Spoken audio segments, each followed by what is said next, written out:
Good morning, good day, buenos dias, ohaya gozaimasu. Sorry to everyone else who I've missed out, ekaro, all those different languages.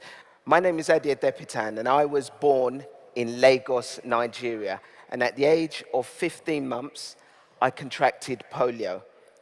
Now, I remember my mum telling me about how I was rushed to hospital one night with a high temperature. She thought it was measles, but the next morning, I already started to show the telltale signs of polio. And in just a few days, my left leg became skinnier. I stopped trying to walk, and I crawled everywhere.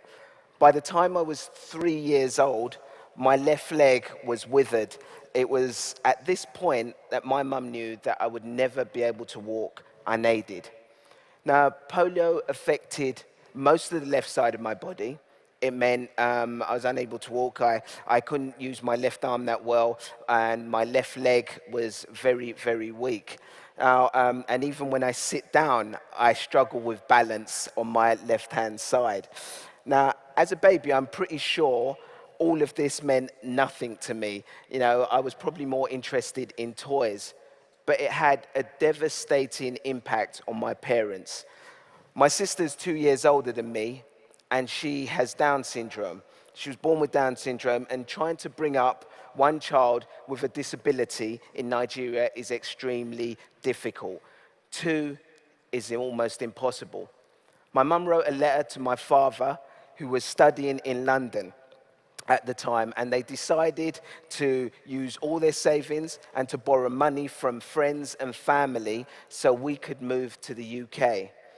But what made this decision incredibly tough was that they could only afford to take one of us, me or my sister, but my needs were seen as more urgent because I had a physical disability. So my sister was left behind, and it was 10 years before we saw her again. My mum used to cry all the time about my sister, Omoile. She missed her a lot, and I remember the outpouring of emotions from both my parents when they were finally able to bring her to London.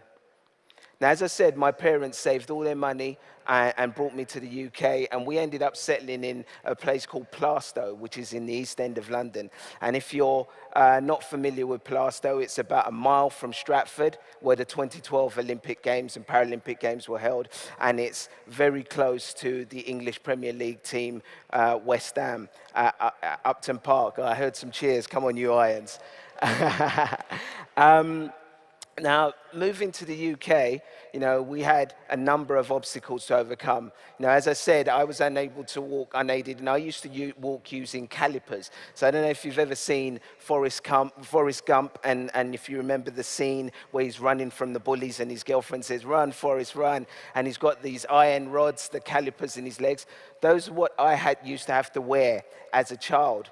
And as I said, we had a number of obstacles to overcome. And the first obstacle was schooling, because back then in the UK, schools were separated into mainstream schools and disability schools.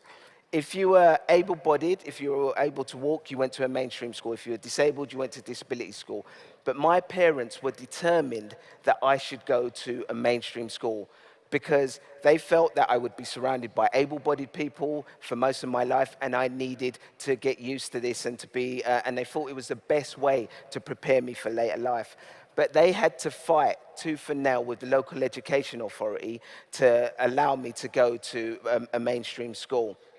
I remember I missed almost a year of schooling before they finally agreed. And I remember on that first day, I remember my first day like it was yesterday, because I'm sure there were a number of groups of people who were extremely worried.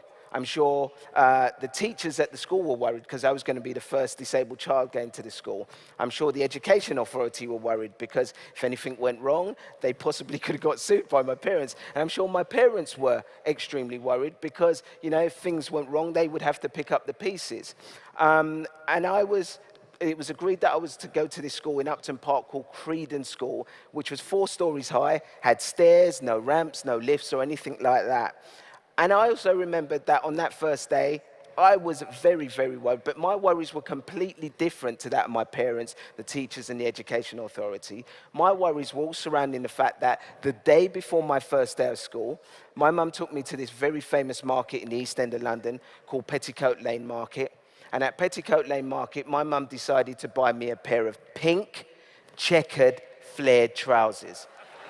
Huge bell-bottom trousers. Now, if I was growing up in the 70s, then the flares would have been fine. But in the 80s, it was completely wrong. And she wasn't just satisfied with having me wear a pair of pink checkered trousers to my first day of school.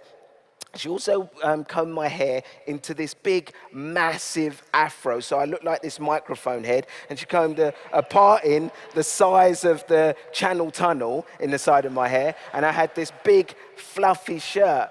And I was thinking, what's my mum doing? But I think this was a fantastic ploy, because it took my mind off my physical disability and put my mind onto my fashion disability.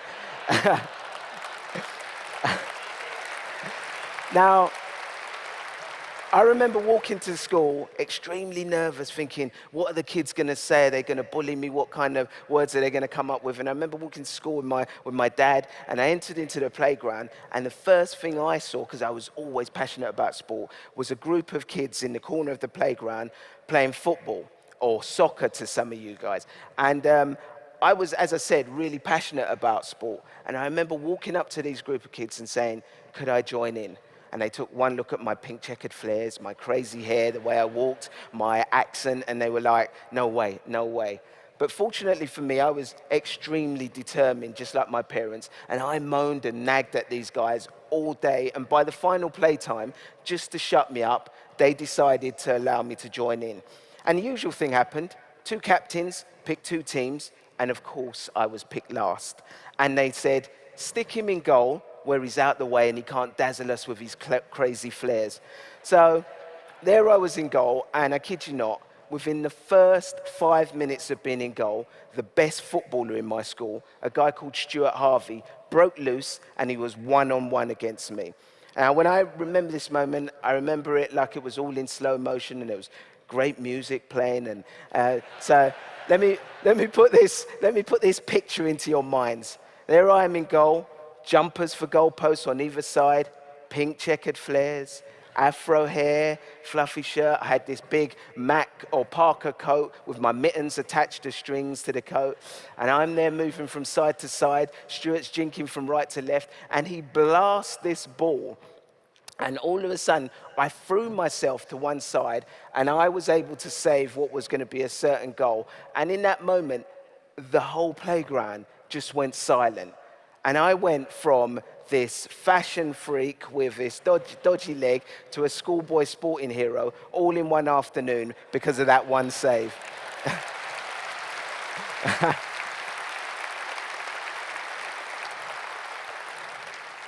I even remember one of the biggest kids in the school, a guy called Spencer Greenfield, coming up to me and in true East London fashion saying to me, Addy, or whatever your name is, if anyone says anything to you about your dodgy hair, your dodgy flares, your dodgy leg, your dodgy shirt, come to me and I'll sort them out because you're one of us now.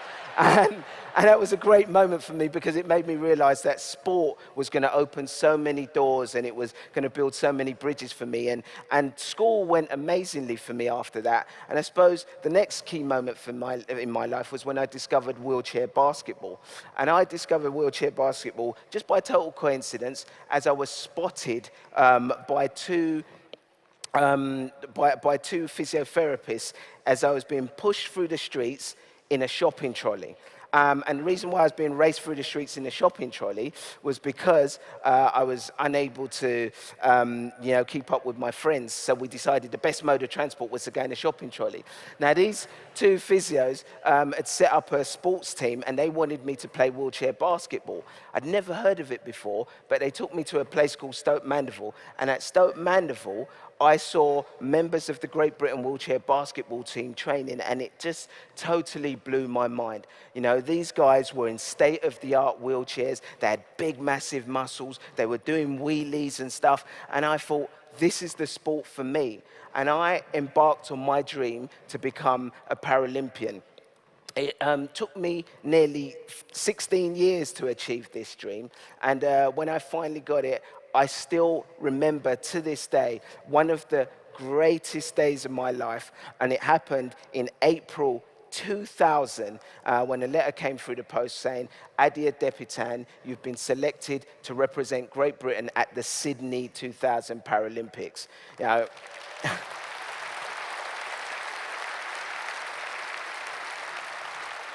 it's a really special moment for me, and I mean, I'm really nervous being here actually because this was the place where I made my Paralympic wheelchair basketball debut at the Superdome. You know, I played my first ever basketball game in this place, and if someone told me that 14 years later I'd be here talking, it would have totally blown my mind. And 4 years on after that, I was able to go to the 2004 Paralympics, and I won a bronze medal there. And I retired the year after 2004 and embarked on a TV career. Now, I still pinch myself when I think of all the things that I went through, and I was very, very lucky and fortunate to be given the opportunity to work in TV. Now, last year, I went to Nigeria to make a TV show, a documentary for British television broadcaster Channel 4, and it was called Adia Depitan, Journey of My Lifetime. There's a little picture of me as a baby up on the screen, actually. I had the biggest feet in the world. Picture of me and my mum. And this is when I went to Nigeria. Now, the idea of the documentary was to find out what my life could have been like if my parents had not brought me to live in the UK. And we also wanted to find out why polio is still a huge problem in Nigeria. Why had so little changed since I'd left 40 years ago. Now, if you live in a developing country like Nigeria and you have a disability, you're more likely to be poor. You're less likely to have sheltered accommodation, and you're more likely to be a victim of abuse. 90% of disabled children in Africa do not have access to any sort of formal education. Most schools do not accommodate kids with disabilities, and families don't have the resources to teach them at home. Now, I knew I was extremely lucky to have been given the life chances that disabled children in Nigeria could only dream of. But what made me really angry was that the majority of disabled people that I met had polio in Nigeria. And this is a disease that could be prevented by a cheap vaccination. Now, a lot of Nigeria's problems with vaccination in general stem from the mistrust of Western medicines. And when you add to this the complicated logistics of reaching villages in the north, as well as the climate of fear that's been created by terrorist group Boko Haram, you begin to understand why children end up with polio. But I also saw a lot that gave me hope for the future in Nigeria. And I think part of the solution to breaking down the barriers and educating Nigerians in the north about polio can come from the victims themselves. Their stories and experiences of what it's like to live with polio could help to change the minds of mothers and fathers who are choosing not to vaccinate their children. I think it's a powerful message when a polio survivor speaks to a pregnant mother and says, "Do you want your children to end up like me?" That's why I helped to organize a march of polio survivors through the streets of Sokoto to the Sultan's Palace as part of my documentary. Now, I wanted to help these guys fight for their rights, but more importantly, fight for change. Now, the march shocked a lot of people, and it made local and national television. The fight to eradicate polio can sometimes seem like an impossible challenge, but all of you are here because, as Rotarians, you've accepted this challenge. Now, when the world had become complacent about the dangers of polio before the recent outbreaks in Syria and Kenya and northern Nigeria and Pakistan and Afghanistan, Rotary was working hard to help eradicate this disease from the world. Now, I say, keep doing what you're doing, learn from your mistakes, but never stop until the job is done.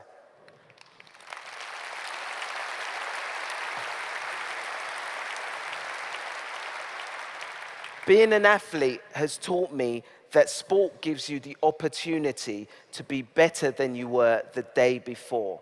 Every day you can be a better person. And I've learned from my journey that anything is possible. I contracted polio at 15 months, moved to the UK when I was 3 years old. I had a dream and I did not allow anything to stop me from making that happen. I believe that the same philosophy can be used in all aspects of life. We can and we will eradicate polio from the world. And by doing so,